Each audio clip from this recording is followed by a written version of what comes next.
Hello again, everyone. Welcome back to Adventures in Arcane Space. Once again, I'm your Dungeon Master, AuldDragon, and the players are... Hi, I'm David Big Mac Shepherd. I play Braxon, who's just got promoted from first officer to 0th officer, or the captain. And he's a human fighter from an asteroid close to Brow. Hi, I'm Dagami-sama, and I play Solas Abebha, who is half-elven cleric mage of Ogma. Hi, I'm James. I play Ockar, human paladin of Tyr. Hello, everyone. I'm Salin Mortar. I play Finnel'ar Mahani, a druid from Grayspace. Hey ho, I'm Zakad. I play the character of Lafdul Mingled, a multi-classed priest thief from Realm Space, from Evermeeting all over the place on Faerun. His custom title today is the illustrious architect of the labyrinthine witticism. Ooh. Which I thought was quite fancy. Ooh. You actually got it out without stumbling over it. Yay! I know, and I don't even get XP for that. So this means that Old is going to party wipe us. You can have 1 XP for your priest. Wow, 1. It's not even like 2 or 3, it's 1. Hey, would you rather give me 1 that you need to divide between the 2?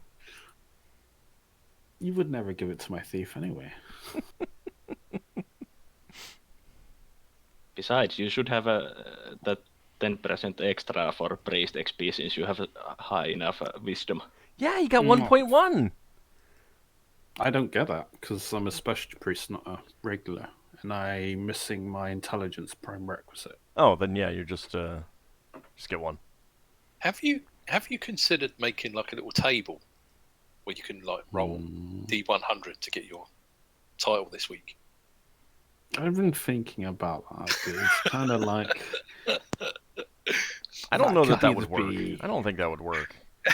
It could be wonderfully funny, or it could be like, it's losing its charm. Yeah. I mean- Table where you roll 5 times I mean, after a certain... pick 5 words. After a certain point, I think I'll start getting a little bit tired of my titles. I mean, the only way to really make that work is like Daikami said, of you have tables of words and you roll and you pick like 3 kind of thing. Sometimes it'll make amazing things, but I think most of the time it would either be, it's just weird, or that doesn't make any sense kind of thing, so. Nah. Anyway, the party has been traveling through the Phlogiston for quite a while and passed up Path Space on your way to Kryn Space, and you are drawing close to the sphere wall. Is there anything that you wanted to do before actually entering Kryn Space? Yeah, aside from getting ready for battle stations, Braxon wants to look in that book and see if it says there's any dangers for going into the crystal sphere. Book? Oh, that guide. Yeah, we bought a guide. Yeah. I forgot. That you literally haven't looked at since you got it. Bah. At last, Braxon's got a book that won't attack him. Or so you think. And then it eats your face. Alright, so you decide to take some time to read it. The first thing that it mentions is that there's some danger in the Phlogiston approaching Kryn Space, but the way that it describes it, you should have already encountered it if you were going to. It indicates that it's not always there. Something like a dark patch of the Phlogiston called the Sea of Shadows. You've heard of dark patches in the Phlogiston before, but you've never encountered one. Okay. Braxon tells the other players around him, or the other crew around him. I'm assuming that you're actually reading this more in private, because it's not something that you would just like be up on deck reading this out loud kind of thing. It is pretty dense text.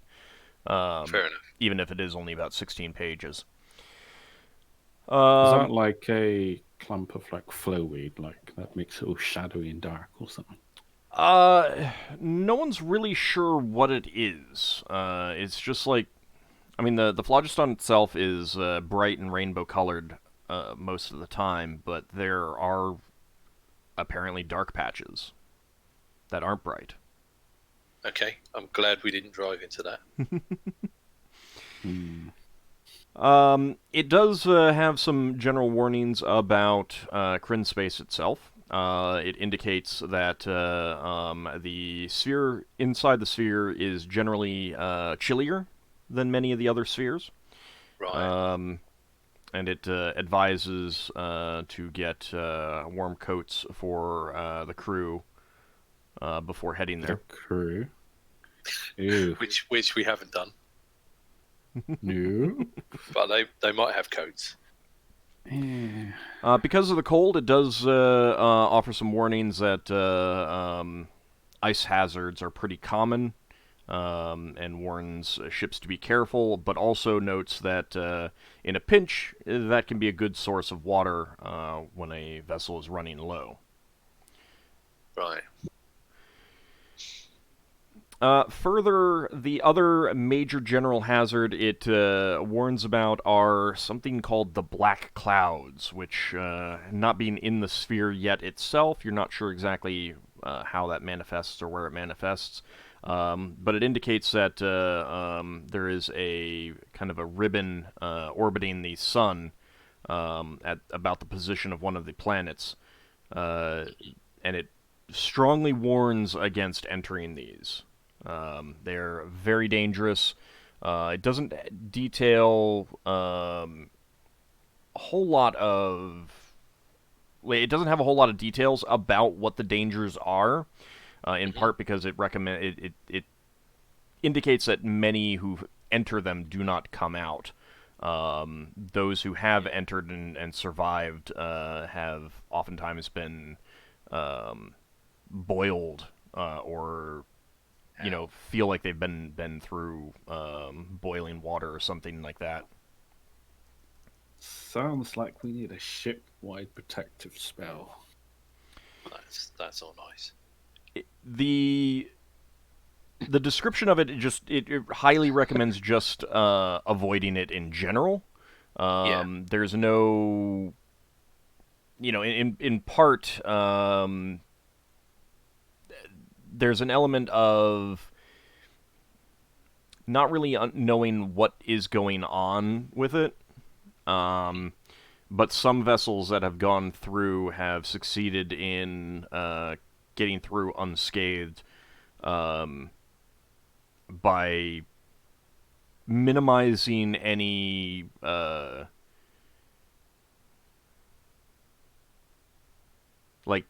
just trying to keep everyone below decks, ignoring the rigging and everything like that, and just sailing straight through when they find themselves in it. It's there's a lot of information about these clouds that are kind of written as this may be the case. No one really knows exactly what's going on. Some people say this, some people say that, conflicting information, stuff like that. And it's just general recommendation is to take a few extra days when you're sailing in the area that they are and go above or below them. Yeah, that sounds logical. Braxon to do a briefing on that. Anything else there? Those are the general hazards that are unique or semi-unique to Kryn Space, according to this booklet. The rest of the stuff is just general warnings about pirates and that sort. Yeah. Okay. Well, I guess if we want to know specific things about planets, you can have a look through and see if it confirms or... Yeah, you skim some information about the planets, but not being in the sphere yet itself. Yeah. Some of it isn't quite clicking. Like you'd need to see the planets to a certain extent. Braxon will probably ask Ockar to have a look through it and see if he can pick up on anything as well. Okay, Braxon will have a huddle with the officers first, and tell them we seem to have lucked out with the the Sea of Shadow, did you say it was? Yeah, that's what it indicates it is. Yeah. So we seem to have lucked out with the Sea of Shadow, but we need to keep a lookout for it when we leave. And the sphere is going to be cold, so we need to get the crew to make sure they're wearing warm clothes before we go in. Where's the nearest habitable or place we can trade at? I guess it if depends we where can the pick up some planets. cloaks. So Depends. the outermost planet listed is a cluster of asteroids called the Stellar Islands. Whether that will be the closest to you will depend a lot on where it is when you enter and stuff like that. But that is listed as the outermost planet. And it might not show up on our device, depending on the size of it. Does that show up small things? It does not show up size A objects, if I remember correctly. Yeah. Can it show a grouping of them? Well, it may or may not show it. We'll find out. Yeah. I was wondering if that was a thing in general. We would know. If all of the objects are below the size limit, then no, it would not. Yeah. No, it looks like I never gave you a handout for the Astrolabe. I probably should do that. No. I believe they're size A.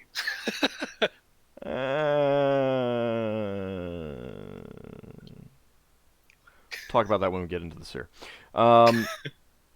There's a reason that the information is wrong. Yeah. Anyway, so you're just a few hours away from the crystal shell. Yeah. Okay, so Braxon has a chat with all the officers. He's gonna check with the helmsman or get someone else to see if the helmsman needs to stop the ship and put a coat on before we go in. The guide indicated that, for the most part, below decks on a vessel stays reasonably warm, and Right. you can always put Fair torches around to get some extra heat, and once you're in the crystal sphere, you don't have to worry about the Yeah, phlogiston, so you can do plenty of fires and other stuff. Fair enough. I think what we'll do is we'll have most of the crew in, and we'll have a small number of lookouts outside, ready to get back in if it gets too cold. All right. Because we don't know how cold is going to be, and we'll have a watch for these clouds of ice and the black clouds when we get to the appropriate place. We'll find out if the black cloud ring shows up on our Astrolabe. Otherwise, we'll have to try and work out where it is. Okay. And just go. So you've read through the whole book. I'm not going to give you all the details. It'll be more of a case of, did the booklet have anything to say about X when you have questions? Yeah. So. Yeah. Cool. Braxton will advise the other officers to have a book at some point. All right. It does indicate that there will be a fair bit of travel before you get to any of the planets once you're in the crystal sphere. So yeah, there's. Yeah, we've got that double diameter rule, haven't we? Yep. All right. So, any other preparations anyone wants to make before leaving the phlogiston and going into the? When we get to the shell itself, I will cast detect powers on it. Okay. Yeah, once we enter the green space, I will cast contact home power. You're not going to detect to see if you'll do something. Yeah, okay. Does it say anything about deities in that guide, Ald? Not too much. It generally just says that priests should generally expect to not have access to. Actually, no. You know what? I don't think it would say a whole lot about that, because it probably wouldn't be written from that point of view. Yeah. Normally, I would say that mine wouldn't have access, but they do have a lot of elves. There's a good chance my pantheon might be venerated in there. You'll find out soon. Oh, well. Braxon's anticipating that Petard will be in the sphere, even if he's in there under another name. All right. Might even be in there as a woman. Okay. Sounds like So does detect powers only tell you if your deity is worshipped? if there is a friendly deity that I can get spells from, if my pantheon is... Hang on, I need to double check this. I'm going off memory. 1 second, I'll have to look it up. I might have it here. I've got it if you want. Casting this spell outside a crystal shell allows the cleric to determine if there are friendly gods and or other powers so that he may recharge his high-level spells within its borders. The detect power spell will also reveal if the gods revered by the cleric are worshipped within that sphere. If the sphere is one known to the DM, or one which has its major powers already designed, then the spell will reveal if the priest deity or deities related to the one involved, open brackets, either members of the same pantheon or with similar attributes and portfolio, exist. 2 different war gods from the same fantasy campaign are probably sufficiently similar to justify a related status. However, a god of smithing may have no parallel in a world without developed metalcraft. In that situation, a cleric devoted to the smithing god would not find a power to recharge his spells. And then it says, if this probably doesn't apply, if the sphere is new to the DM, i.e. the character's just discovered it, and he has no clear idea what lies within the roll on the table below. So that don't apply, but you could use that if we went to a random sphere.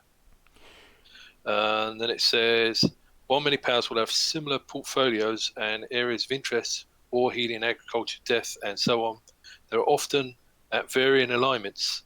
In one fantasy of the world, the war god might be a positive figure and therefore good and lawful. On another world, war might be regarded as a destructive force and its deity is evil and chaotic. A cleric will be able to tell the alignment of the power closest to his deity through detect powers spell. Accepting spells from a power of similar outlook but opposite alignment is dangerous, and any cleric that does so must regain favour with his chief deity through quest or atonement before further advancement in his class is possible. Interesting. Okay.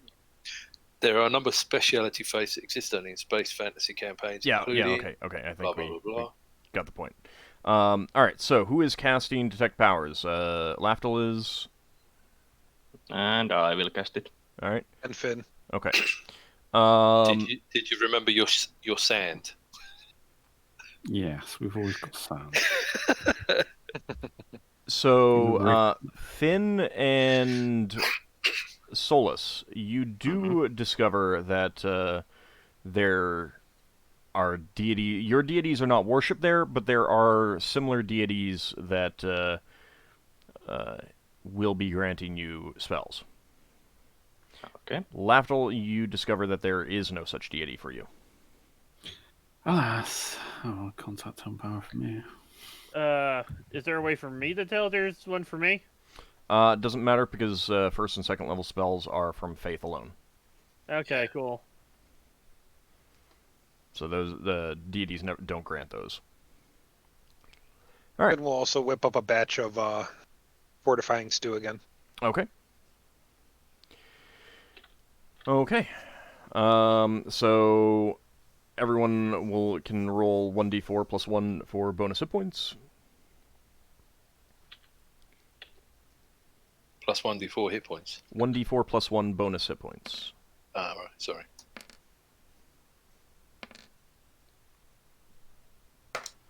I'll roll for Leva. It's only lasts for a few hours, doesn't it? Yeah, it lasts for a couple hours. It's enough to get us in the sphere wall in case something happens on the other side. It's great for everyone apart from the caster, apparently. It was a spell that I was thinking about picking up at one point. Leva got 5 hit points. So 4 people got 5 hit points. And the 1 extra bowl I have will go to the whoever's currently on the helm. Okay. That will be Nor. He is very appreciative. He says it is very tasty. Okay, so you then pass into the crystal sphere. Okay. Right. We've got all the weapons ready. As we go, well, we've gone through, yes, so. Yeah, you're entering now. Unless there's something else that you wanted to do on the way in before going in. No, my spell only works when I'm inside. Okay. Alright, so let's drag you guys over to the seer chart. Alright, so you find yourselves on the inside of the crystal sphere. That is going to be right here. Or was it? There we go. Oh, I see. So you've blatted out a bit to show where the edge of the sphere is. Yeah, I figured That's that'd quite be clever. the easiest way to do that. That is very clever. You could just redo that for every sphere we go to. Yeah. So it seems kind of small. Keep in mind that this is the outer. These are the outer planets. You have to scroll over to the right to see the inner planets, which are just everything that's in this center dot where the sun is right here. That is represented over on the smaller chart over on the right. Oh, okay. On the chart to the right, you travel one of these blocks. What is it? I believe it's 5 per day. I actually need to double check that. But it's 4 days to travel per block out here.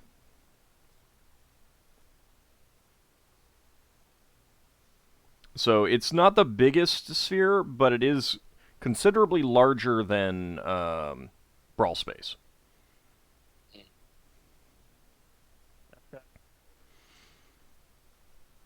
All right, so you can see ahead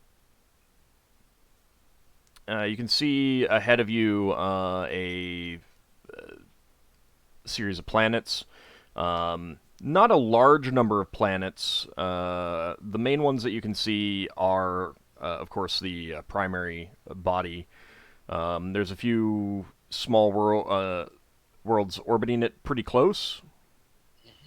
Hard to tell exactly what they are from all the way out here, but you can see a rather decent-sized, but as these things go, not particularly large air world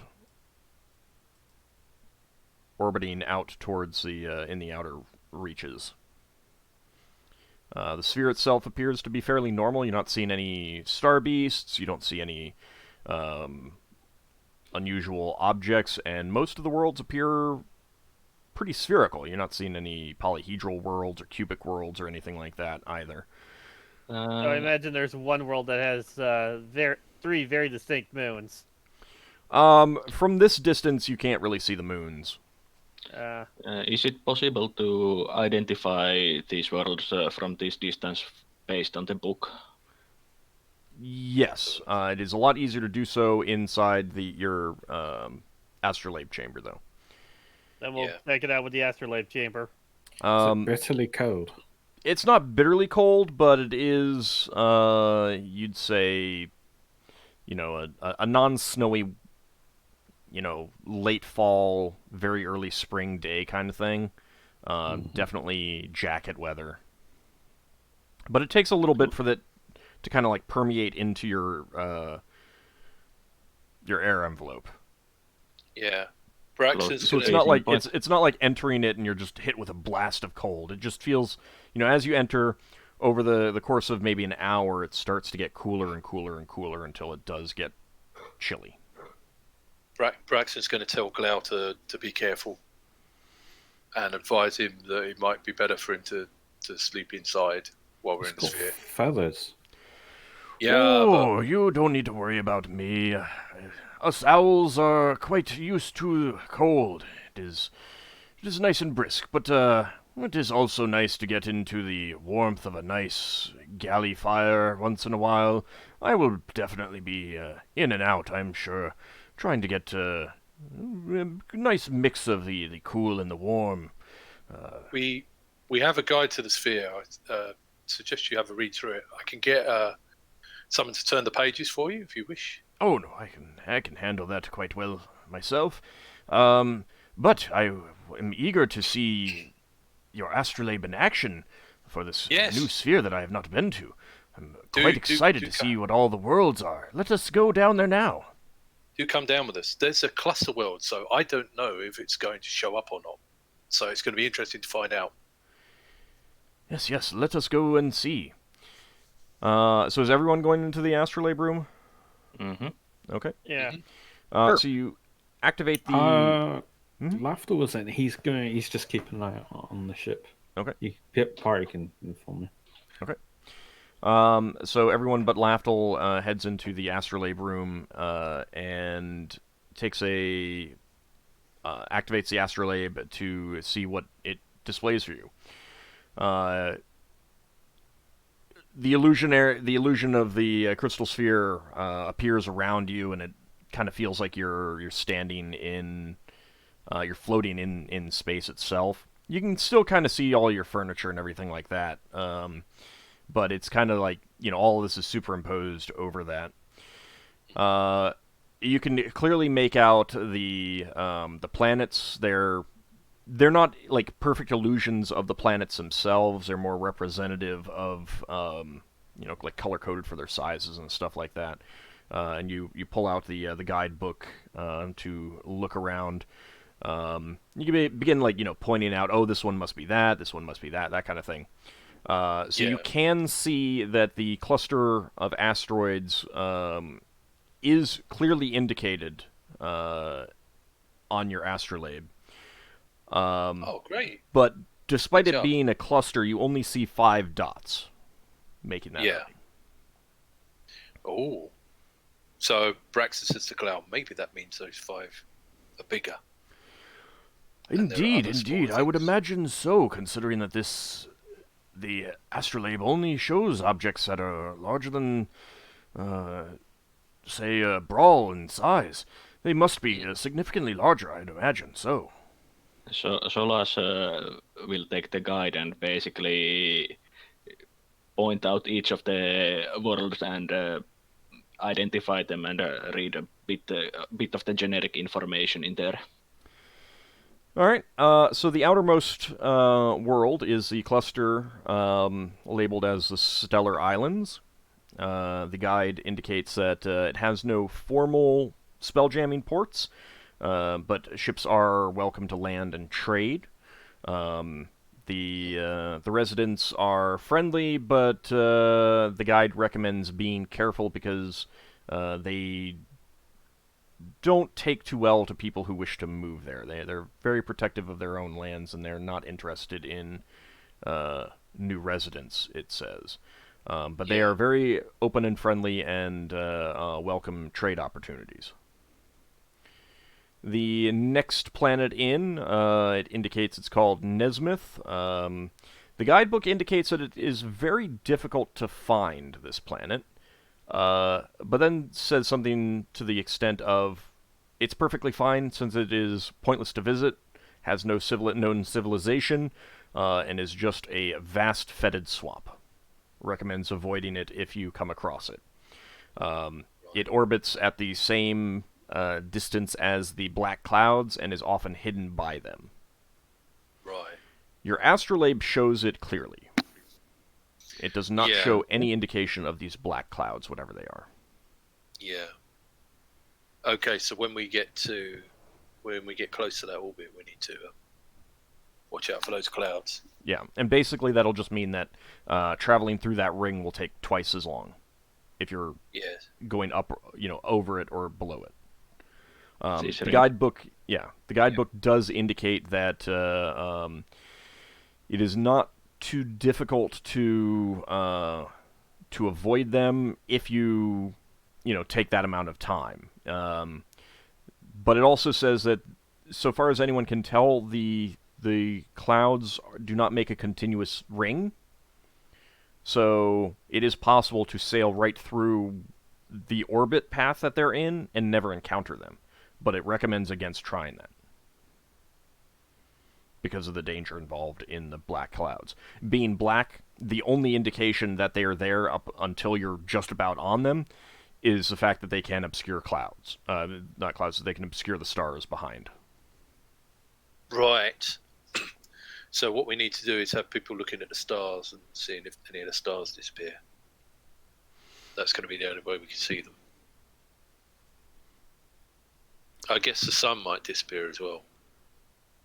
Yeah, that could happen, and other planets and stuff like that. But a lot of it indicates that the clouds are very broken up and diffuse, so far as anyone can tell. So just because you can see the sun doesn't necessarily mean that you're not about to encounter them. Right. So they're not invisible, but they might as well be in space. Yeah. Yeah, we'll have to be extremely careful. The next planet in is called Zivlin. It is a large air world. The guidebook indicates that there are floating Earth bodies within this air world. Sounds fun. A few of them are inhabited. So heading into the planet's atmosphere and seeking out some of these worlds, some of these Earth bodies, is a possible trading destination, if so desired. And it has some basic information on trying to find some of them. Like, these travel in a formation, so you know that if you see this formation, you know that this is where one of the ports are and stuff like that. Right. If you decide to do that, I'll give you more information. Mm-hmm. Yeah. But the main destinations it indicates are, it has 12 moons orbiting it, and they're all at the same orbit path, equidistant from each other. So it's that's convenient. Has a ring of moons surrounding it. And you can see those moons in your Astrolabe. Mm-hmm. Wow. And it details some of those, indicating which ones are safe destinations, which ones are, recommended visits for traders, which ones it recommends to avoid. And again, we'll cover that if you decide to go there and visit them. Next in is a planet called Kislev. That world is listed as a veritable jungle world. There are few... It indicates that there are a few ports. There's one recently established... It kind of puts port in quotations. There is an individual who is taken up residence there, apparently from Shaolong in realm space, and has opened a little area for people to land and either trade with some of the friendly giants of the planet or set out on expeditions for, jungle resources, rare plants, animals, that sort of thing. It is considered safe, but it also recommends being extremely careful if visiting the planet because there are many hostile. There's hostile fauna. Plant life can be dangerous. That sort of thing. It also mentions that there are known dragons on the world, and it indicates also that there's two main groups of giants, common groups of giants. There are others as well, but the two main groups it is difficult to distinguish them for outsiders, and one is very hostile, and the other is friendly but suspicious. So it recommends caution. Right. Finding one of the villages of the friendly but suspicious giants can be an adequate trading destination, but again, it's mentioning to be very cautious should one decide to do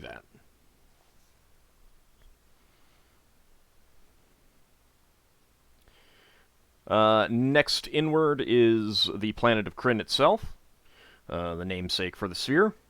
It mentions a couple ports. The main port it recommends visiting, should traders wish to visit there, is the large city of Christophon on the northern continent. It also indicates that there are some tall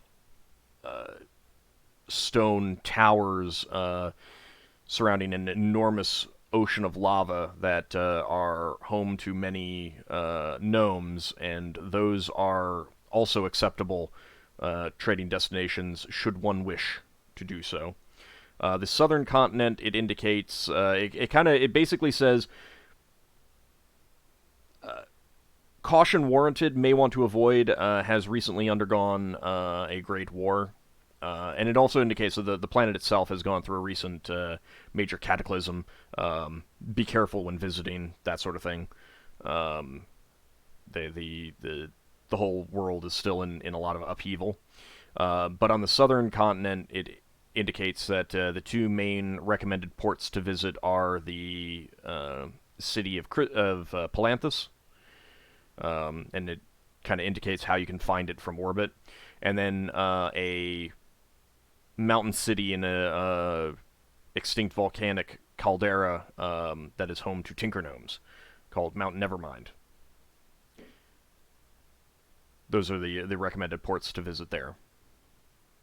While Solas is reading this, he also indicates that he would like to visit the Great Library in Kryn. It was in the city of Palantin, if I remember. Mm-hmm. So if rest of the party is okay, we could make a stop there. I mean, I don't mind as long as it doesn't take too much of our time. Well, Solas is okay visiting it after we have captured your cousin. Yeah, that's what I would prefer. No, it's Wasn't that the up for continent we discussion. got advised to avoid because of all... That is on the continent that the book. Well, it's not recommending to avoid it. It's just saying that caution is warranted because they've had great upheaval. There was a recent war, etc., etc. Why don't we ask around and find out if we can see if we can find out if that city's been captured or anything dodgy's happened. Some groundings are a bit dangerous. We don't want to sail into a grounding port where they try to take hold of our ship, requisition it. Yep, you can talk to people on the other planets and find out what they have to say about it. Yeah. Mm-hmm. So, Ockar, where do you think we're more likely to find pirates out of this lot? Well, hold on. There's still some more there's information. still more. It Sorry. mentions that the planet Kryn has 3 moons, but it indicates that there aren't any known ports on any of them. Oh, that's a shame. Means you're usually fun. And I'm not really sure. My plan was to ask some of the authorities around here if we got a chance. Right. Where are we on the planetary display order? Are we on the same side as There's the still cluster? 2 more planets. Ah, sorry. The next innermost planet, it recommends this as a primary trading destination. It is a planet called Reorx. It indicates that it is named after one of the deities. And it is a rocky planet with dwarves and gnomes that do considerable mining. It recommends this as a destination for metalworking, worked goods, weapons, armor, that sort of thing. It indicates that it has some details on the sorts of things that they're interested in, food, clothing, and that sort of thing. And then the next the innermost planet, it advises against visiting it.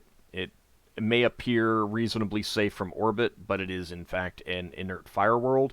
It is very warm and considerably dangerous because of that. It warns Okay. that that wooden ships may be in great danger of igniting should they set down in the wrong place. Yeah, we don't want to set our ship on fire. It does indicate that some places are cool enough to land, but it still recommends being extremely cautious should one decide to do that. Doesn't have a whole lot of other information about the planet. Well, we did go to Red Hole. Yep. And that wasn't very pleasant. So maybe we could get away with going to this place. But if it's that hot, I was going to say if it was that hot, the pirates wouldn't be there, but maybe that's the sort of place where they would hide out. Well, the Possibly. guide did say that there are some places where you could land. Yeah. So, but the main trading world was Riorg, so that would be most likely the best place to gather information. Yeah. So the guide basically indicates that there are three main destinations for trading, community-wise. There's the Stellar Islands. Actually, technically, I should say four. The Stellar Islands, Zivlin and its moons, Kryn, although the recent war in the southern continent has made that a little bit of a more lackluster choice to visit. No such war has taken place in the northern continent, so that is safer. Yeah. And then Riorx itself. The closest of those, according to the Astrolabe, is Stellar Islands. Yes. So we're probably better off going there first, and we can see whether they got any information on where we can talk to the Syndiath line. Mm-hmm. Yeah. 'Cause City of we're Line, gonna- Elven Navy. Yeah, we're going to need to hook up with them at some point. Maybe they got a base on one of these moons of Zivlin or something. They usually do that sort of weird thing. Pirates are what? Hmm? Are you talking about the pirates or City Yeah. of Line or the? Well, we need to talk to the Syndiath line because they're the people that the pirates have been attacking. All right. And if we can get them to, if they trust us, if we can get them to share where the attacks have taken place, we might be able to see if we can figure out a pattern. You were really good at working out patterns before, and if we can work out some sort of pattern that these pirates are using, assuming they're not using spies or something, we might be able to get ourselves into the right place at the right time. But And I'll certainly take my time to think over if there's a pattern.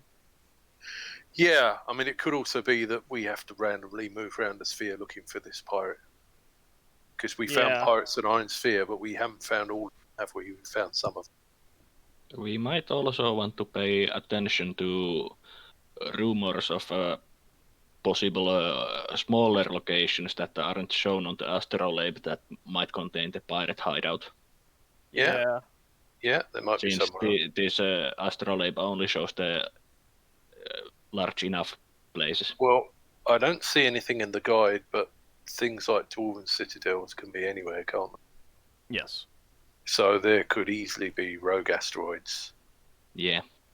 So also pay attention to rumors of that nature that might hint where the hideout might be. Yeah, I'm figuring trying to put myself in the boots of a pirate. If I was a pirate, I'd want to be where people with expensive cargoes were when I want to raid them, and then I want to be somewhere else. So they're going to have to go to places close to these destinations, unless they're figuring out the routes between them, and then Well, seeing they've been at this for a while, it seems, based on how rumors to travel all the way to Brawl. yeah. So one thing Oh, that you would also know Likely is they already that have a base somewhere. one thing that you would also know is that it is extremely common for there to be pirate ports Yeah. in There's that most too. crystal spheres that have active trade and piracy. The your guidebook doesn't indicate any of such things. Yeah. But that's also pretty obvious reasons. Number one, they don't advertise themselves. Number two, they wouldn't want just traders coming there. Obviously, if they became well known, they might be a target Yeah. for Yeah. the Elven Navy or Yeah, some such. no, So, Maybe. no, known pirate ports would most likely be quite quickly stamped out. Maybe if we can find someone that represents the Company of the Chalice or some other similar organisation, they might have some intelligence on that. Seekers in this sphere also might have had some information gathered, but for me to contact them, I would have to visit the Great Library. I also had an idea. We have that magical way of tracking things. Yeah, but we need to have some item or. Yes, exactly. We need to have an item. So, what if we were to get something made and ask the Sindiath Line ships to carry it around? And then if one of their ships gets attacked, this thing gets stolen by the pirates, and we can then follow it. Don't we need the item to follow? Or something to point to that item? Yeah. Didn't the machine use something like that? Yes. But Uses you see, gems. in the past, we were dependent on finding out something that had already been stolen. But what I'm saying is, suppose we could get something made in coordination with the Sindiath Line and give them one of these things per ship. Basically, here's a thing, carry this around. If a pirate raids your ships and steals it, we'll be able to track it. Would that machine work like that? you'd have to try it out and find out if it does. And they might not be willing to do that, seeing as we're complete strangers from another crystal sphere. Yeah. They I might, can't- because that could easily be a tactic used by pirates to track down ships. I would say Yeah. if you're going to have an item that's made, make sure it's big enough so it can't fit inside a bag of holding or some kind of means that would prevent the detection if it's in another plane of existence. Mm. But it also would have to be... Semi-valuable. Because Yeah. It'd have to be useful enough that people would take it. So if you make it too big, they might not take it. some kind of art painting that's too awkward, too big to fit inside a Yeah, or something bag that holding. people for some reason wouldn't want to put in a bag of holding. It's valuable. Coin. I'm sorry, what was that? What about a coin? A coin. Yeah, but a coin could be put inside a bag of Hang holding. on, You Yeah. can't- Wouldn't But is it likely that someone would? wouldn't our device just find the Yeah. nearest coin from what we know of it before? It would have to be a particular type of coin, a different metal coin. Well, we do have... Or we capture some pirates and use items they have. Mm, That might be something that could gonna be work. tricky. All right, well, let's have a think about it, because we can But we can do this thinking while we are traveling to the closest yeah. destination of interest. Oh, I need to check something. I was wondering about that special bag we've got, Mhm. and I put one of those iron coins in it. Yep. And then I forgot to check before we went into the phlogiston. So I don't know if it's changed. It did change into a steel piece. It changed into a steel piece. Mm-hmm. Braxon hops up and down excitedly and says, "Look! The bag knows Crin space money." Very I, impressive, yes. I would guess the bag, based on what we know about it, knows quite a lot of places money and knows how to change it to the. Yes. But this is very useful because when we were talking about how much money to bring, that means this bag can now keep us supplied in coins. How long does it take for one coin to be upgraded to more valuable one? Usually a day, isn't it? Uh, Can't remember. It's been so long. we should have a handout for it. Unless it's something we haven't worked out yet. It's 1 day per upgrade. Yeah, I don't see a handout for it yet. There must be something we don't know yet. I just said it's 1 day per upgrade. Oh, yeah, I heard you. I just I mean, I haven't given you handouts for everything. I was given the handouts after you got that, so I didn't even think about that. Why are there not handouts for everything? Because I need to make them. How much? Hey, Old. Mhm. How many of Solas's library do I need to throw in the basket of devouring to figure out how it works? Well, you just have to keep trying it. Yeah, just have to keep putting stuff in. If you were to do that, then we would find out how long does it take for the basket of devouring to devour Lafdul's magic items. I thought you were going to say how long it takes it to devour Lafdul. Nah, That's so what I thought he was going to say. that would be evil. Sure how. All right, Solas so isn't evil. you definitely have a bit of a trip ahead of you. Was it the Stellar Islands that you wanted to head to? Yeah, let's go for Yeah, it if first. that was Okay. the closest. You're right here, by the way. Mm-hmm. So it's 4 days per square that you move. Yeah, Braxon's going to make sure the crew are doing a watch for ice storms or whatever it was. All right. And when we practice our drills and stuff, he's going to say if we see anything like that for people to get inside and ring a bell. How does space look when we're traveling at Spelljammer speed? Is it all blurred? Not really. Most stuff doesn't move that fast. Yeah. Like, you'd have No, to be but moving could by you- a planet, and even then, they're pretty big. So, Could we see like Those black clouds. no, Oh, not well- the black clouds, like the ice storms or whatever. If you look behind you, Lafdul, if we're close enough to the crystal sphere, because we've only just arrived, the stars will be very far apart in the constellations, and as you travelled inwards, they would sort of compress into their shapes.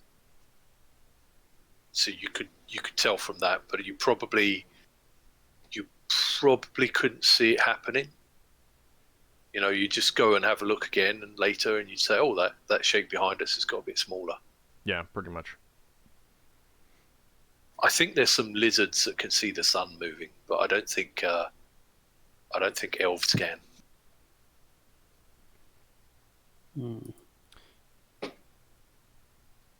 So for the most part, the stars are, they just kind of create a multicolored, glittering field surrounding you.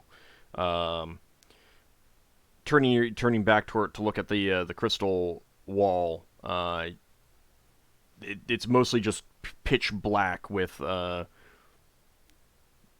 comparatively large lights that appear pretty far away.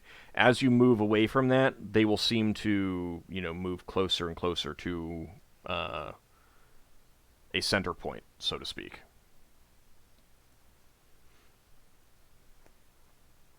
But in general, yeah, I mean, you're not you're moving faster than these planets move. So, A question about a spell. yeah. You said my idea spell doesn't work in the phlogiston? Question mark. I believe so. I'd have to go double check the. Doesn't say ask my deity. I'm just reminded. Right. It's something I'm aware of that I've just overlooked. But I think it's still getting some divine inspiration. I think the idea is because the highest level of that is divine inspiration. It's called divine inspiration. And I think that the lower level spells assume that rather than asking the deity themselves or something like that, they're getting that information from lesser servitors and stuff like that. Would it work with contact home power? Oh yeah, once you're in a crystal sphere, it works. Yeah, but if I don't have access to my deity, if I it's not disconnected, right. So No, it's not specific access to the deity. It's access to the outer planes. Mm. And that thing with access for a deity is regaining your spells without any palaver. Yeah, but I thought that was also for accessing spells that interact with the deities. You would need contact home power. Well, don't forget you can get first level spells in. Yeah, it's So- a second level spell, but casting the spell, I'm wondering if Yeah. I would have needed it. So, You can find out. If you cast it, we'll have to look it up. Actually, I'm looking right now. I don't see idea listed in there. I think one of the problems is that there's some spells that were created after Spelljammer was created. No, the complete Spacefarer's Handbook includes Tome Magic spells. And Yeah. I'm not seeing that in there. Oh, so that means he's allowed to. Yeah. To Idea works. Divine Inspiration doesn't. Right. And I don't know there. What level is it? There's a mid-level one. Genius. Genius. Which What level? 4? Yeah, that one's not listed, so it works fine. Mm. Yeah, so it's just the 7th level one that that doesn't work. And that's only in the Phlogiston. So I don't need contact home power or anything for those kinds of spells. So No, Contact Home Power only gets you access to regain your spells. doesn't do The anything else. Divine Inspiration spell. No. Right, I know, but I'm just explaining. Other spells that require, that contact your deity have their own built-in Contact Home Power type effect. Contact home power is like a Oh. VPN. And Divine Inspiration would have its own VPN connection built in for the spell to be cast. Yeah, if you want to go that analogy. All right, that's fine. Okay. One question about regaining spells. Would Icon or Shrine allow you to get spells back in a sphere that doesn't have your deity without contacting home power? He uses it as charges. It does, but it's kind of pointless. Because you can just cast Contact Home Power.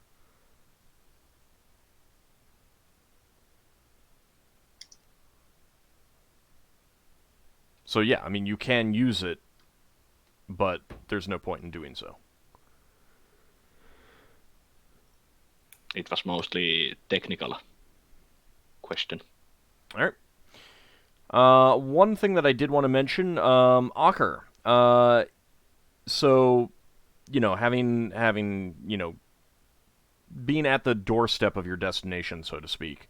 Yeah. You've been thinking a little bit more about your cousin, and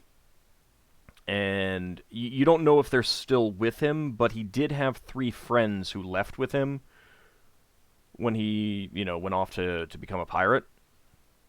Yeah. So you've been thinking a little bit about them. All 3 of them were from your community as well.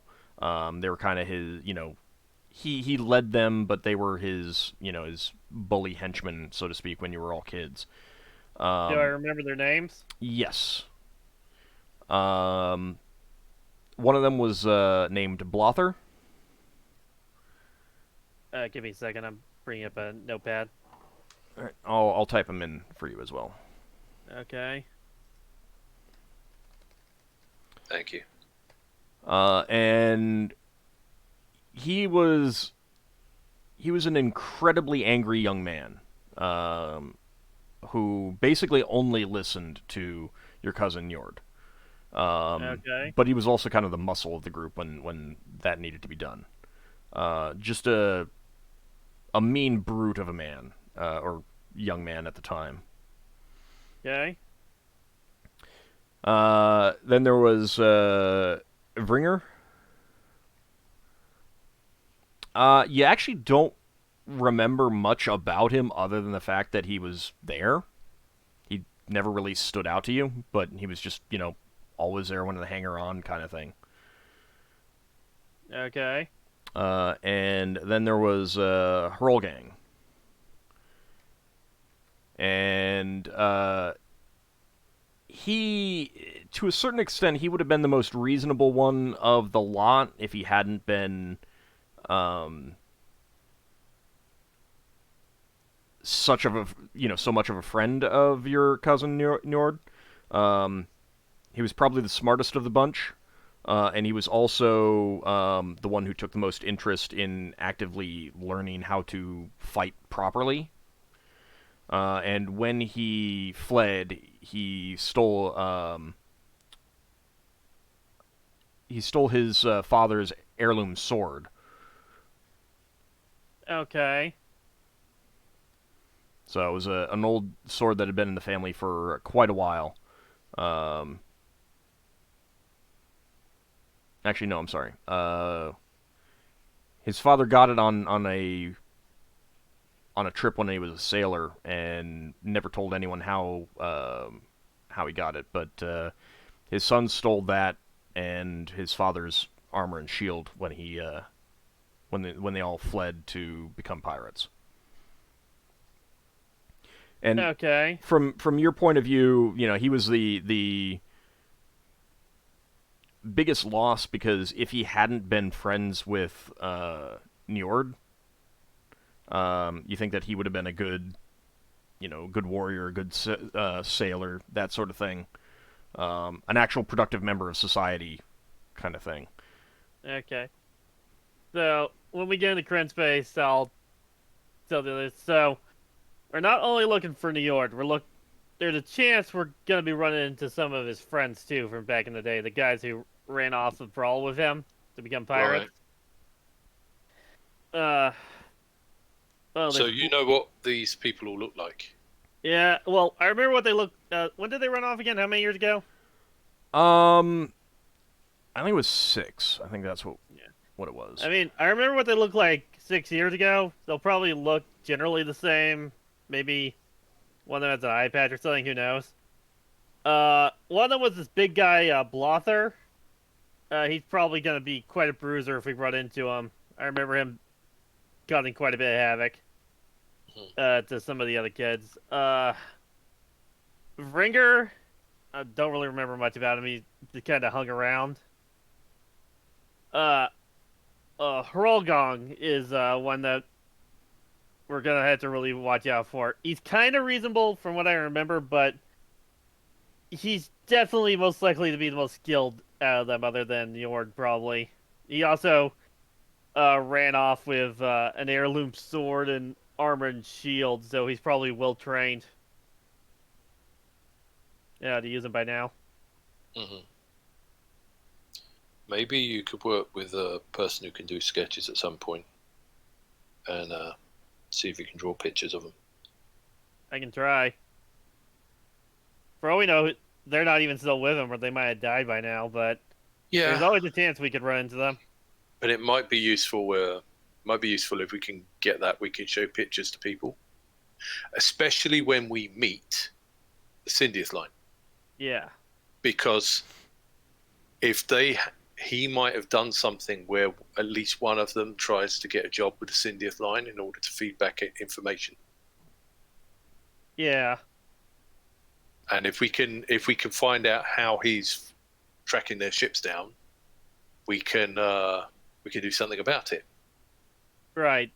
In fact, if we're clever about it, we could give ourselves a Syndiath line makeover, and let him come and attack us.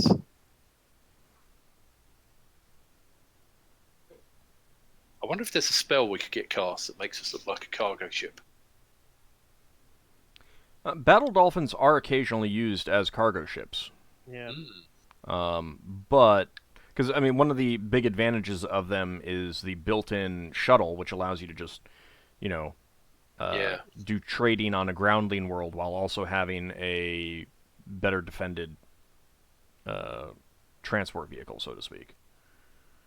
Braxon does a sort of 360-degree spin, looking for Lafdul and Solas, and says, "Hey, do you think there's spells we can cast to camouflage our weapons, make them look like boxes and cargo and stuff?" Leva would know of some spells. Oh yeah, he'll ask Leva as well because she'll be around. Well, there are some spells, but I don't have any such spells at the moment. No, but we might be able to hire someone to do that for us. Leva has some spells that can do that. Oh, she does. Yeah. That'd be fantastic. Illusionary spells, probably. Yeah. She has, I think, improved Phantasmal Force, or just Phantasmal Force. One of the two. That can definitely do some of that. So we just we get ourselves a Syndius line flag and just fly around looking like we're hauling cargo. But we'll have a chat with them first. Okay. Do we want to start making this special iron money? I suppose we'll convert all our little coins into iron coins, won't we? Steel coins. If we do that. I mean, you specifically got some of the smaller coins, so you'd have some smaller coins for change. Yeah, so we wanna keep them for that. But we could spend big coins, get change, and then boost our supply as we go along. I wonder if that pouch changes base metal types. If they're not coinage. It is very interesting that it speaks a different language of money. Well, we could always try it, like put one Brawl Space coin in there and see if that changes. Yeah, I'm not sure it would, but I think the copper coins of like I said, we could experiment. Yeah, I think the copper coins of Kryn Space was similar to our copper coins. Let's put copper coins in it and see what happens.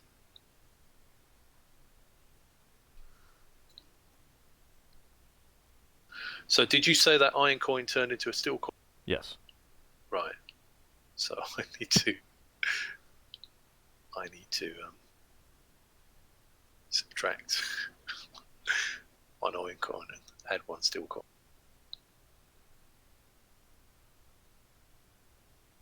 Yeah, let's put some copper coins in it. Okay. Now, you're still at the sphere wall. Yeah, let's start. This is all happening kind of on your first hour or two into the sphere. Well, we'll start flying off towards we'll set a course to Stellar Islands. Okay. So, as I said, each of these outer blocks is 4 days. Right.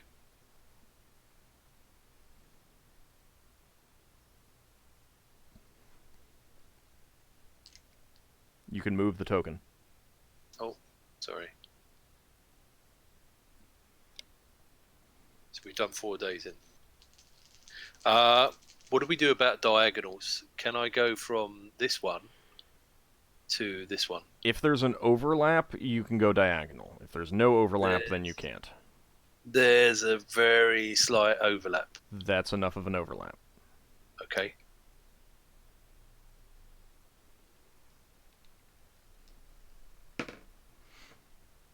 Okay. So 4 days in, smooth sailing. It is chilly You know, it has definitely gotten chilly at this point, but you know, you're doing best as you can, having not purchased special clothing for the trip. Braxon's going to suspend all external ship inspections for the time being. Okay.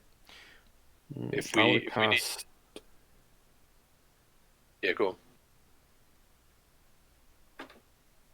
I would have just cast idea during those 4 days. I didn't realize how many days we're going to pass. So Solas will during this trip inside the crystal sphere do tests with that bag that transforms coins to better ones, and also that basket of devouring. All right. What are you putting in the basket of devouring? I'm putting inside basically some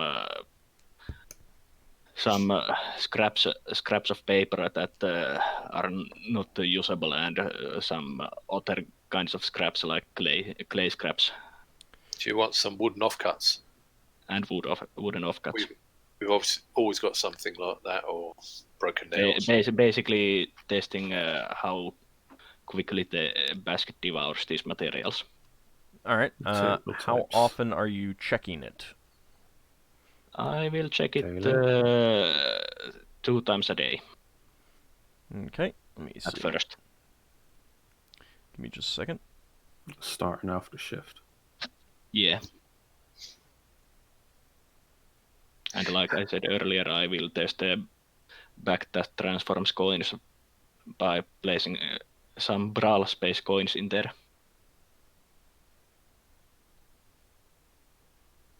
Oh, you probably want one of each type. Mm-hmm. I have my own, so I can use them. Okay. Wait, I'm sorry. One of each type. What? I'm going to test the bag with brawl space coins. See if the money changes depending on what currency it is, or basically if brawl coins would change to green coins.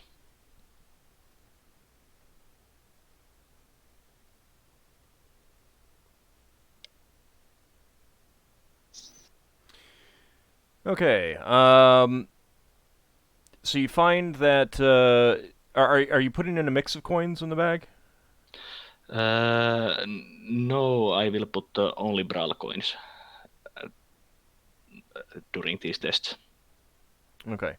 You find that it does change the brawl coins into the higher tier of brawl coins. Okay. And let's see. How many coins can it change per day?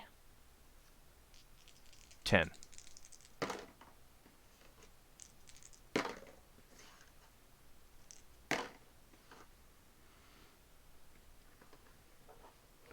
feel like I need to average something out here. So you're checking on the bag of devouring twice per day. Yeah, basically at the start and end of shift.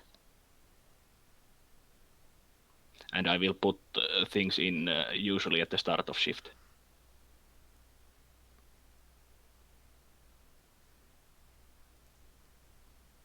I assume it's got a closed lid on it. You just place it in. It Nope. disappears. It's a basket. Well, has it got like a black void in it, or is it just disappears? No, it just looks like a basket. Yeah. Like you've had this for literally years and you haven't tested it, so. I can't remember where we found it. It's a thing that Spelljammer fans say is a toilet. And anyone who says that has not read the description. Anyone who has said that has not read the description and doesn't know what the hell they're talking about. I know, but you mention it and people go, "Oh, the thing you poop in."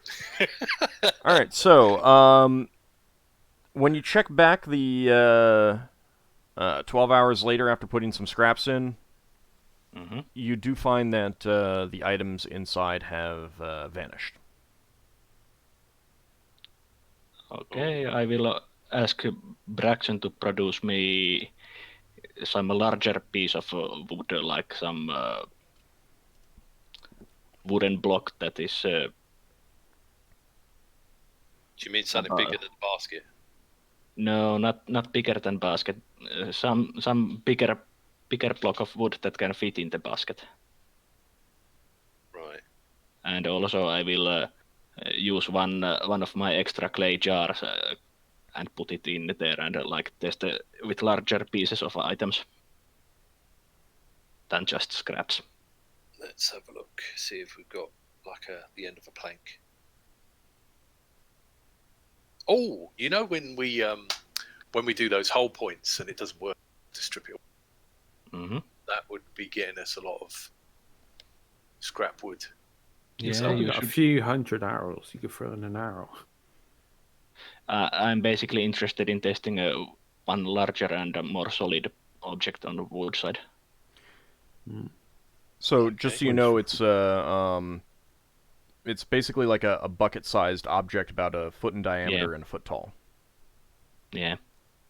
You devour one of Braxon's wedges.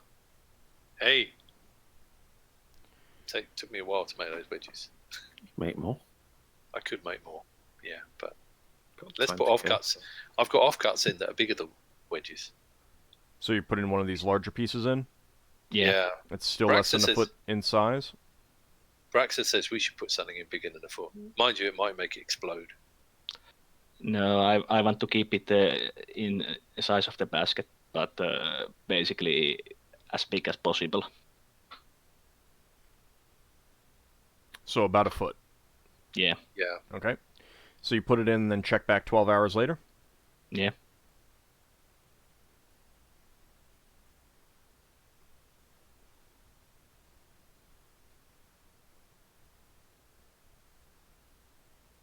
Come on, Roll20. I know it's asking a lot right now. I was wondering if I could. Giving it all she's got, Captain. Okay. You check back 12 hours later, and it's gone. You stick your hand in, you can feel the bottom, and there's nothing there. Okay. Braxton says, why don't we put those horrible cards we've got to get rid of in it? Because magic items might not be destroyed by this, and even if they were, there might be some backlash. Well, we've got to get rid of it. Has anyone got a better idea? Getting rid of the cards at the moment isn't the most pressing issue. Where exactly are you keeping the basket right now? I always thought it was in some of the, either in the dining room or... It's probably in the common hub, areas. but since you started investigating, I assume you've taken it out. I mean, up until this point, it's been in the, basically your strong room? Yeah, most of the things go in the strong room. Okay. Well, I guess if Solas is doing experiments, it will probably be in the lab the wizards use. Well, it's up to him. Have you moved it? Yeah, I've moved it.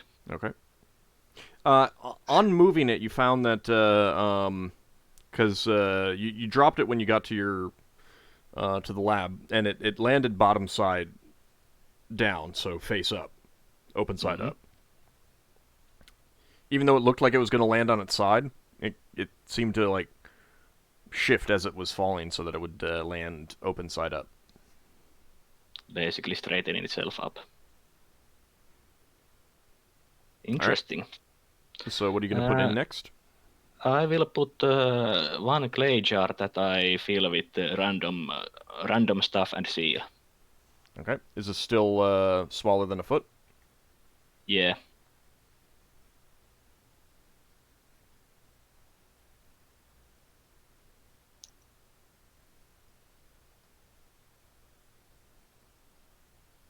And you're checking back 12 hours later. At this point, I will check back about halfway through my shift when I take a short break. So about 6 hours. Yeah. Okay. Yeah. You know, I think we ring a bell every hour on watches. So you could go check it every bell. All right. The item has disappeared after 6 hours. Okay. So it's... And I think- everything in it was disappeared also. I'm sorry? And everything in it disappeared also. Yeah, I mean, the jar and its contents are gone. Okay. Have you tried putting the basket upside down, see if anything appears? Well, when I dropped it first time when I moved it and it was going to land on its side, it straightened itself up. Well, that was lucky, but what happens if you turn it? No, it was not luck. It straightened itself up. Oh. So what happens if you deliberately turn it upside down? Well, I'll try to test it. Okay, so you flip it over, and nothing happens. It stays flipped over. Okay. Then I will. turn Put it up. something on the floor and put the basket on top and see if it disappears. Yeah, I tested. Okay, so you put something on the floor, you put something, you flip the basket over on top of it, and then come back how much later? I will check in hour later. Okay. The basket is right side up again, and the item is still on the floor. Okay. Wow. Interesting. Very interesting. Well, to make more closer examinations, I basically would have to take more closer look on how quickly it devours basically while I do other research. So I will stop my experiments with the basket for now. I mean, this is now like 3 days into the trip into Grinspace. You've got many days ahead of you before you're getting to the Stellar Islands, so Well, if it's just a thing of I, put something in and check back every 2 hours, that's not going to affect anything no, else that you're doing. no, I meant that I would be basically checking twice an hour You want to check it a lot? while doing something other in the laboratory. That's fine. You want to do that? No, well, if it doesn't disturb my shift, then yeah. Yeah, no, that's fine. I mean, Okay. for the most part, you guys are, unless you've taken duties for yourself, you can spend a lot of your time on your shifts doing whatever you want. So, Okay. all right, so you put another object in that's smaller than a foot. Yeah. Okay. I will also experiment on the back with putting a mixture of green and brawl space coins. Basically, I will put few iron pieces and the equal brawl space coin. Okay. You find that putting in a mixture of coins produces nothing. There's no change. Okay. Okay, so that can be noted down that only use currency of a single monetary system. All right. So after 2 hours of checking, the item is still in the basket. Okay. Starting to wonder if it's shy about devouring the item when someone is looking. So you've checked another 2 times. Haven't seen anything. Any change? Okay. Then I will basically take 2 hours without looking and look again after the 2 hours. Okay.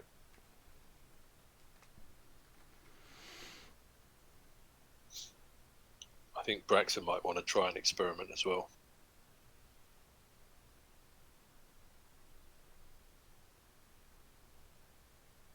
Anytime now, roll 20. Okay, 2 hours later, you look in, and the item has disappeared. Interesting. The basket of devouring seems to be somewhat shy about devouring items. Fascinating. So how long did it take to devour things? Solas? I will basically repeat the... This was 5 hours later. Yeah. that he saw that it was gone. Sometime between the 3rd and the 5th hour, the item disappeared. Right. Let's try and keep an idea of the minimum and maximum. At least an hour so far. Was it at least 2 hours? Do you want to? That was 2 hours. Over the through the course of getting to the Stellar Islands, do you want to do a concerted testing? Yeah. Okay.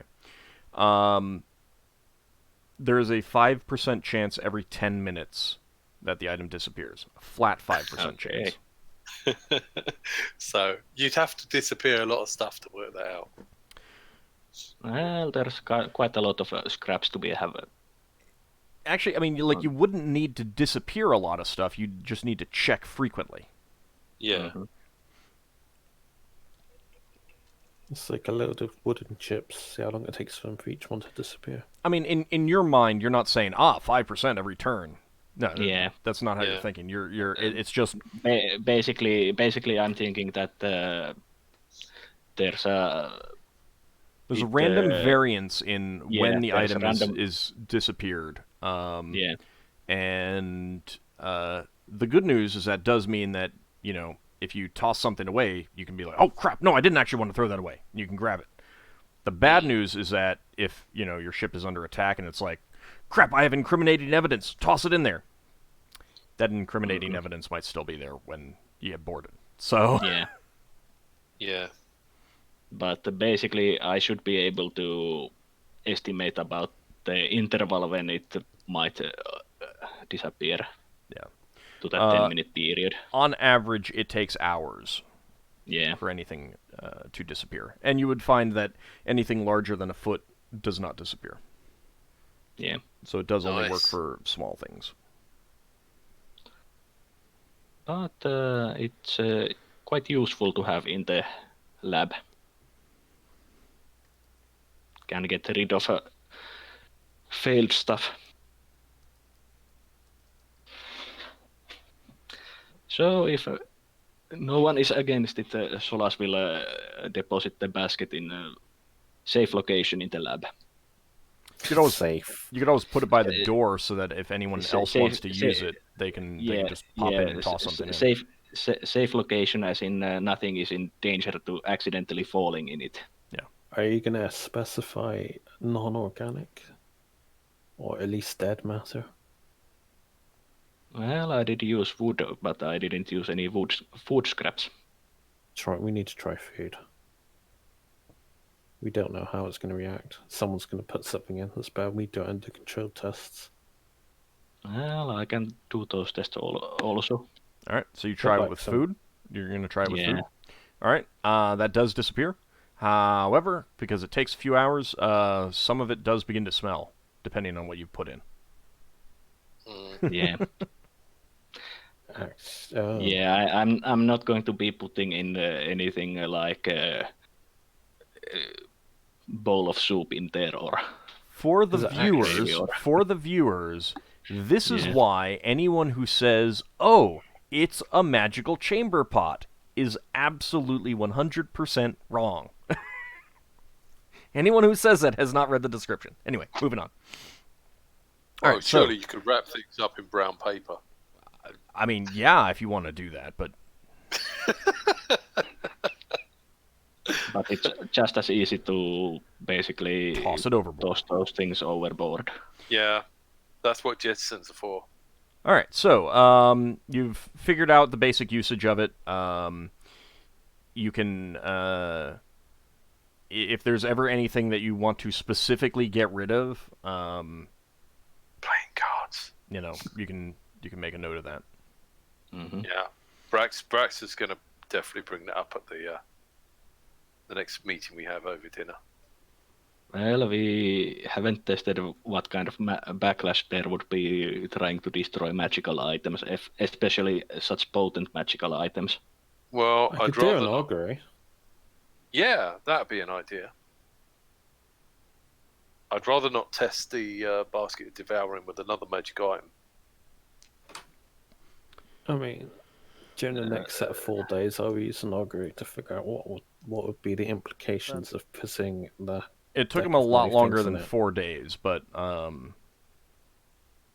During the trip. during the trip. Yeah, he'd figure that before you get to the Stellar Islands. Yeah. And also, I shared my discovery about the coins to rest of the party about that pack. So don't put mixed currency in it. Hmm. Okay, so you're continuing on your trip. We should do some experiments with local currency from cities because they quite often have monarchs and things and other symbols. One thing that I will mention is that you have no idea where stuff disappears to from that basket. Oh, Yeah. Yeah. I just realized something. Mhm. I'm going to use one of my temporary healing potions. Does my temporary healing... It just transforms the water, right? Mhm. So can I just get like a... Do we have like a spare like wooden mug? I'm just going to fill it with magical temporary healing potion. I know it's magical, the temporary healing potions.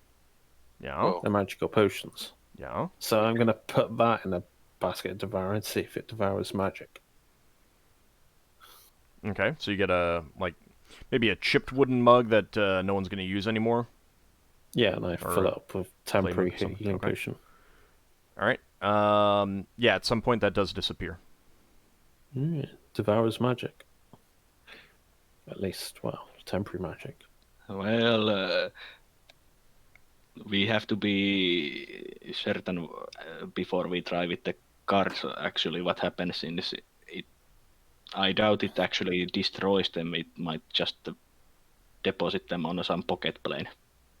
Well, as long as they're out of our influence, that's fine. if it gets rid of them from our universe, Yeah, but it might basically mean that the evil powers that created and uses those cards might still be able to get them back. Do you really want to be a castellan of like every magical bad thing out there? yeah, I don't want to. Because that also makes us a target for, they've got magical swag.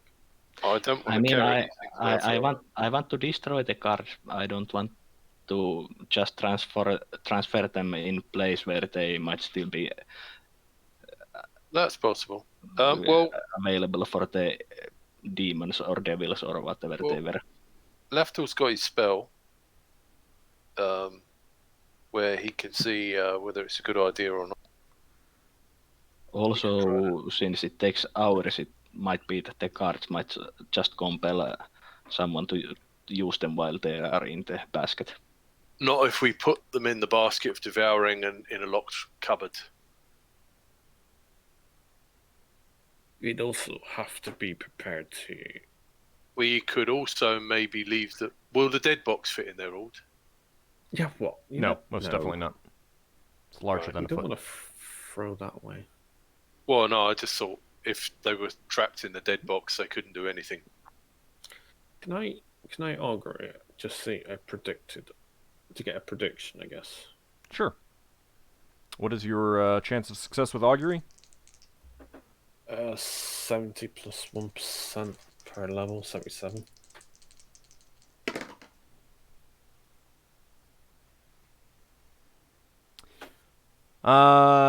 You get a confusing reading from the augury.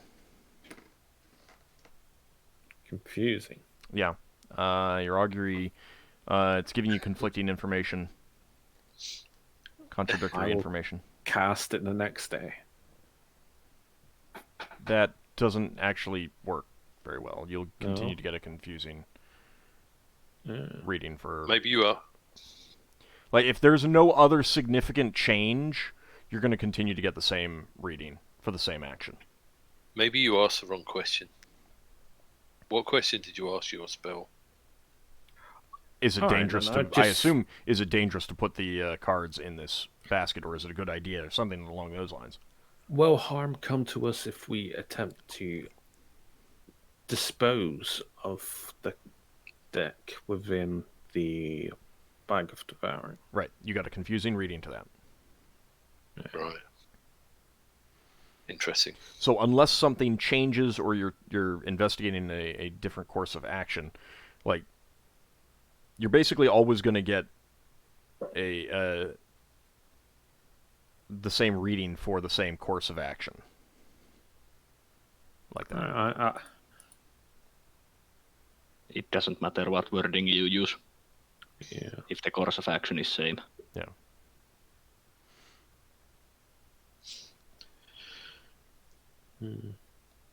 Okay. Well, I guess we try.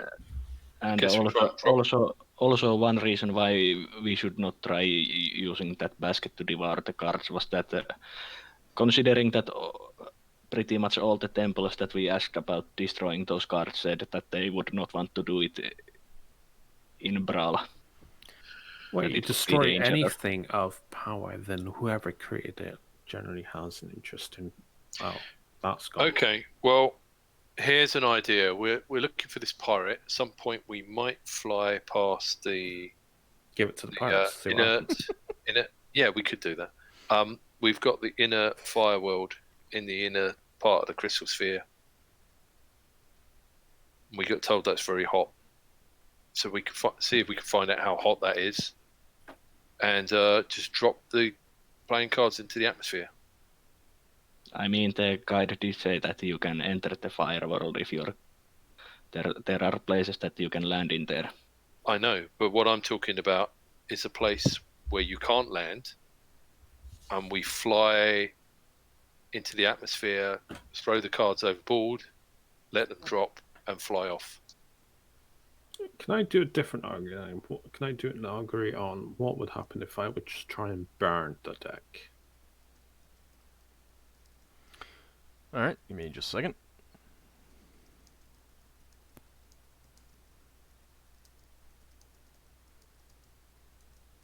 Like, literally burn it with my dagger. Just burn it, right.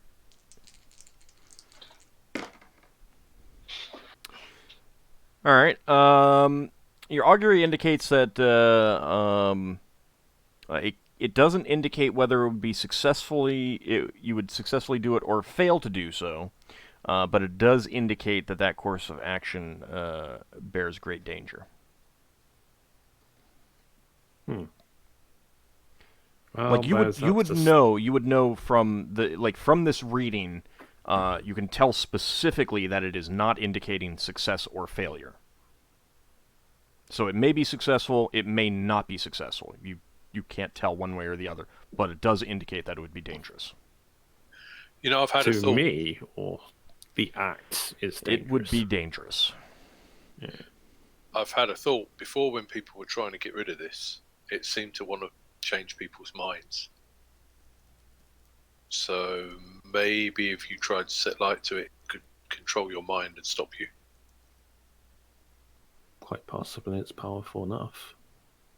But I'm only trying to predict an outcome, if I were intent upon it.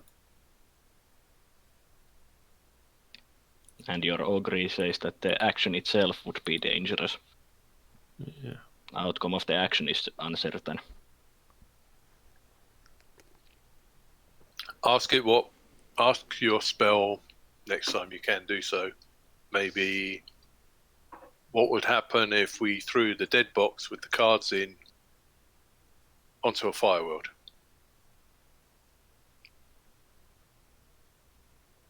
You want to throw away the dead box as well? The cards seem to be able to prevent people from destroying them, and they seem to be able to cause people to draw the card without thinking of it. So if we take them out of the dead box, they seem to be able to compel people to do stuff. So have we verified this? We haven't tried to destroy them in a way that they had compelled any of us. We only know that they can compel us to draw them. There's one. Well, sure. You just launch on a catapult. Say bye. No. Yeah, well, that's what I'm thinking. Doesn't necessarily destroy them. Yeah. Well, this is why I was saying if we flew before the dead box, we'll see what happens if we try to do it without. doing in the dice box. If we notice that the person's against the idea of doing it, then we put it in the dice box or something, I guess. Yeah, I mean the other thing is Or hey, we get something that doesn't have a mind to do it. here's an idea. What if we encased the cards in something? We might have some tar for painting the ship with. Suppose we got a bucket of tar and put the cards in an empty bucket and just filled up the bucket so that they're encased in something. Then you can't draw cards because they're all inside a solid block. I guess, or some like amber or something. I don't know. Yeah, something like that. I mean, it wouldn't destroy them, but it would stop them from making people draw them. And then we could try and put that bucket on a catapult and fire it at a firework. Solas is most interested in being certain that the cards are destroyed. Yeah. If we And had a not- good outcome out of these cards, do we remember it? We had that one when we were teleported, but we don't know if that was the cards. But I think we could hypothesize what else could it be. Well, Leva did had a quite good outcome, but unfortunately it wasn't permanent due to certain situational reasons. When you mix a good outcome with a bad outcome, they kind of cancel each other out. Yeah, but the bad outcome thing from the cards was, or why the good outcome wasn't permanent wasn't because of the cards. Oh, I just imagine if Ockar It was the goes around- roads. Can we say what we knew out of game what the effect was, but are we allowed to say in game what it was, or Of what? what happened to Leva with the card? Yeah, that's fine at this point. I mean, she gained 2 points of charisma. Yeah, just imagine what would seemed happen a if lot more Ockar got that. charismatic. But then Yeah, but then she put on a robe of the evil archmagi and died. She just Yeah. needed enough life to survive. But wait, with the Roman Evil Archmagi and dying cancel out the charisma bonus? Yeah, the magic didn't take effect. That's how Old played it out. Yeah, I played it out that way. It was basically Leva died too soon after gaining that. And you were resurrected to the point before you died, probably. I don't know. I guess I don't know how the magic works. I mean, it was extremely short duration. It was like within hours from pulling that card, she died. So, and then got resurrected. So now, yeah, Do I know if I can pray for my deity when I don't have access? Yeah, you can. With contact home power, you can, because you're praying to him to get your spells. Alright, I'm praying to ask for a favor to have that effect undone. Alright. By the cards. For a future favor or something. I will keep rolling for that. But you need to keep moving the token. We've handled a few things that have done more than that, but All right. I'm not sure how much is 4 days. all right. So each tile you move is 4 days. No. I mean, I don't know how much of what we've done. At least 2. Everything that you've done, like a lot of what you've done, will be taken until just a few days before you get to the Stellar Islands. Yeah. So, but it's unlikely that anything is going to interrupt that short of destruction of your craft. So I wouldn't worry about that part. So it's continuing to be smooth sailing so far. Lafdul, you haven't heard any response to your prayers.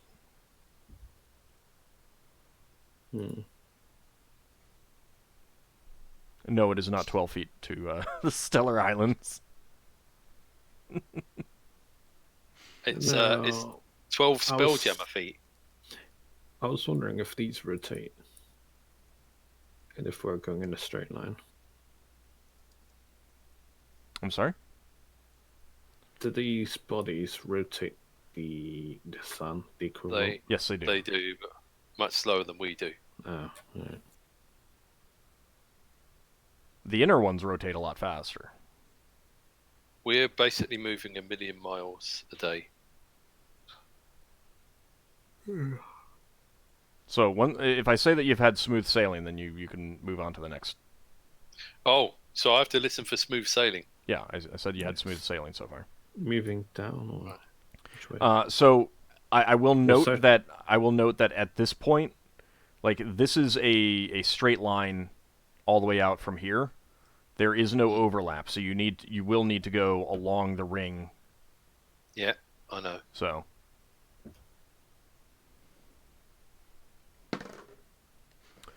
All right. Still uneventful as you travel through the sphere. I do need to do something else, however. Still uneventful, so that's another one. You do notice that the inner planets have moved in their rotations. Oh. Outer planets have not. Yeah, outer planets move very slowly, don't they? It depends on their rotation speed. Yeah. I don't think the planetary diagram was set up for that sort of stuff. It'd be very interesting to get a computer program that simulate. The thing is that it says in the it gives a guideline for how fast they orbit in both the inner and the outer. Yeah. But you need to look at the actual year length for listed planets. Otherwise, that's gonna be off. Yeah. And it would be very, very off here for current space. So Braxon wants to try an experiment as well. All right. He wants to get a bucket of water on a rope, not his magical rope, and he wants to throw that over the side, lower it down to the gravity plane for a while, and then pull it up and see if it's turned into ice. Okay. It does not.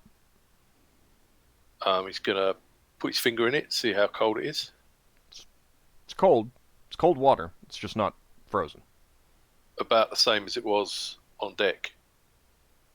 Yeah. Right. Okay. Just leave it on deck, see if it freezes. I mean, it doesn't feel like freezing temperatures where you are right now in your air envelope. Yeah. It's just it's cold. It's about you'd say 50, 55 degrees Fahrenheit. Yeah. What do we call the thing in the center in these? I'm sorry? What do we call these things? It's the sun. I thought they had different names, like the body. I mean, some of them might have celestial names. body. It's a fire body. Yeah. You can call it a sun. You can call it a star. You can call it a fire body. You can call it the primary. All those are accurate. Yeah. Is it getting warmer as we're getting closer?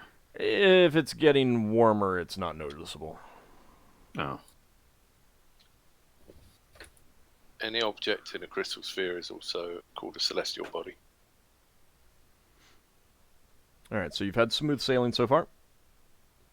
Oh, another time to move. Right. So we're now on to the track where we're going to turn around. So that's been 20 days so far. 20 days. All right. Still smooth sailing so far. Not you have not encountered anything of note. That's good. Have we seen anything at all?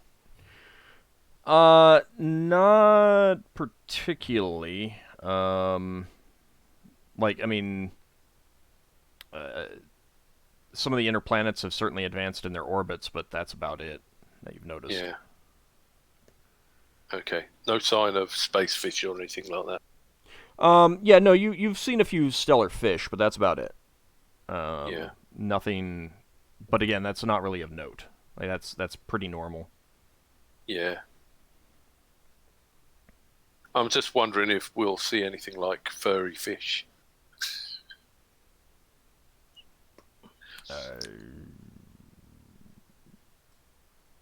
They appear to be fairly normal,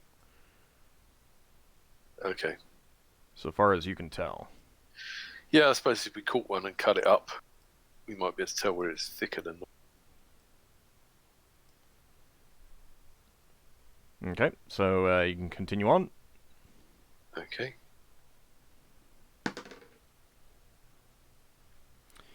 All right, continues to be uneventful. Another one.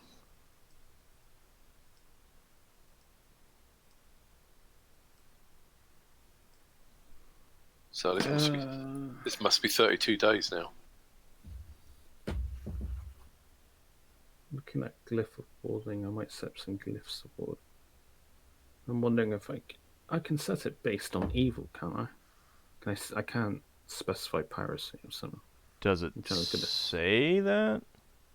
So You I'm can set looking based up. on alignment? I'm checking. Glyphs can also be set with respect to good or evil. Yeah. So yeah, you can.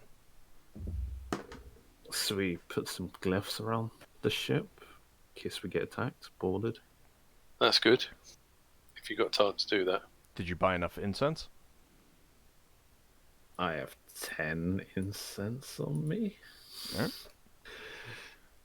Then yeah, you can decide where you want to put the glyphs, how many you want to cast, where you want to put them, what the conditions are.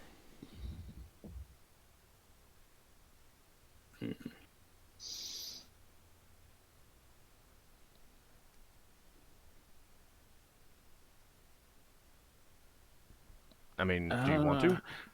Actually, out of curiosity, could I set a glyph of warding on our hold room? In that once it's been breached, then it casts a priest lock, a predetermined priest lock. So basically, it would lock them in. No, because the glyph of warding affects the creature that breaches the ward. Yeah, Or the glyph. shame. That's a clever trap. Well, you might be able to paralyze them or something. Yes. Yes, I mean, you could do an effective hold person, or actual paralyzation.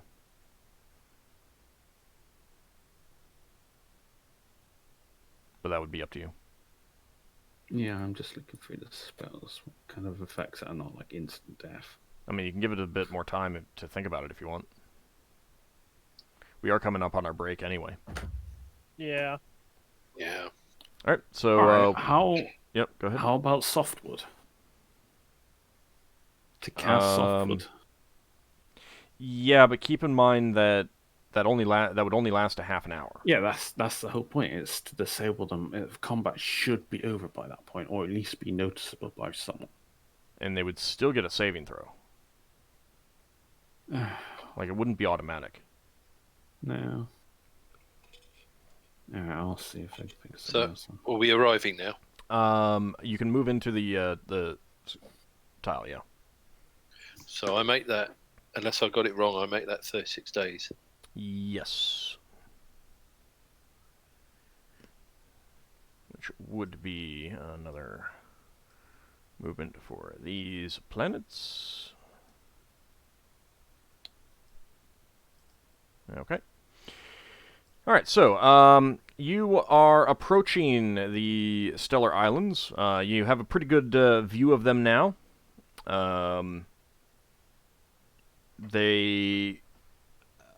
There's a cluster of 5 asteroids of significant size, and an uncountable number of smaller ones that are all, like, considerably smaller. You would put the 5 big ones at over 100 miles, a couple hundred miles each in size, and all of the small ones at no more than a couple miles. So it's a big dichotomy between the big islands and the small islands. And the big islands are you can see connecting all of them from where you are, thin rainbow-colored ribbons of light. From where you are, you can't tell what this is, whether it's just light whether it's an actual bridge, a pathway, or some other strange arcane substance or construction. In addition, the five big islands, you can see that the tops are covered in plant life, of thick, dense plant life, as far as you can tell. Finn, give me a wisdom check, please.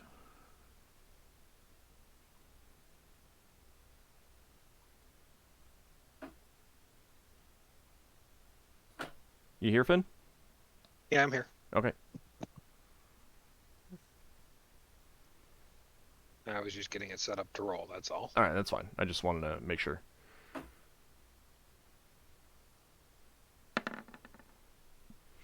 Okay. Finn, you would say that's tropical vegetation.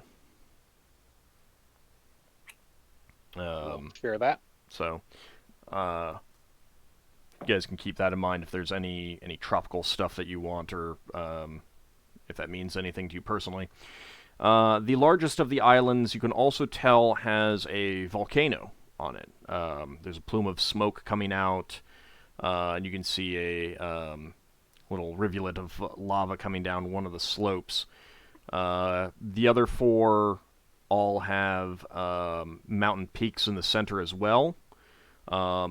And cascading down the sides are enormous, or you'd guess enormous waterfalls, leading to pools of water at the bases. The largest island with the volcano doesn't have the same waterfall, but it does have pools of water here and there about it. You're not seeing much in the way of clearing from this distance, like where you might be able to put down a dragonfly or a larger craft that would land on land, but you could definitely put down your dolphin shuttle in any of the bodies of water. Yeah, there's nothing like a dock anywhere?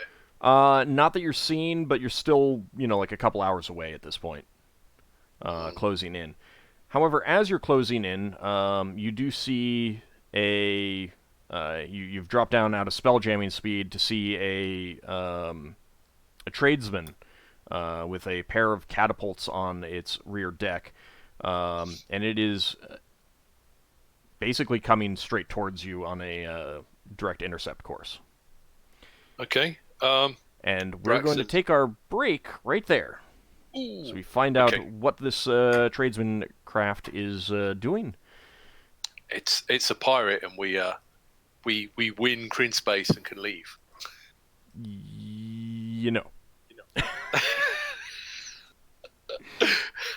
We'll find out. We'll find out shortly, everyone. See you in about 10 minutes, everyone.